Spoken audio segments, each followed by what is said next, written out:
Badan Narkotika Nasional Provinsi (BNNP) Lampung memusnahkan barang bukti sabu seberat 2 kg. Barang haram itu dimusnahkan dengan menggunakan blender. Sabu dicampur cairan kimia dan diblender hingga tercampur, kemudian dibuang ke dalam septic tank.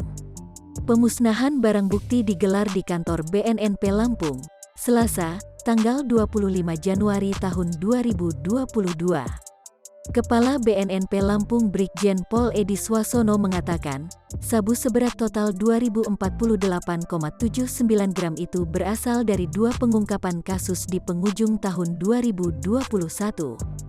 Dari pengungkapan 2 kasus peredaran gelap narkotika, yang melibatkan sebanyak 5 orang tersangka, kata Edi. Edi menyebutkan, kasus pertama dengan barang bukti sabu seberat 50,84 gram diamankan dari tangan kurir berinisial FF dikendalikan oleh seorang napi lapas narkotika kelas IIA Bandar Lampung berinisial I dan RWP. Kasus yang kedua merupakan barang bukti dari tersangka H dan N, sabu-sabu beratnya mencapai 2007,44 gram, sebut Edi.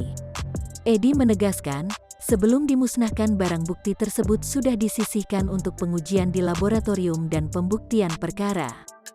Jika ditotal dari hasil penangkapan awal, barang bukti yang dimusnahkan mengalami sedikit penyusutan. Yang jelas, para tersangka yang terlibat peredaran gelap narkoba akan ditindak sesuai hukum yang berlaku. Kami pastikan untuk tersangka ini dikenakan ancaman hukuman maksimal yaitu hukuman mati, tandasnya.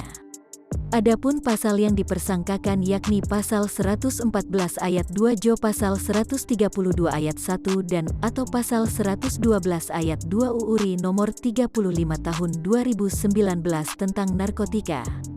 Dalam kesempatan itu, Edi juga mengimbau masyarakat untuk menjauhi narkoba.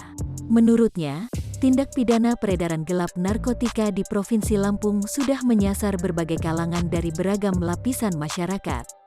Semua lapisan, tidak terkecuali ibu-ibu rumah tangga hingga orang awam, tuturnya.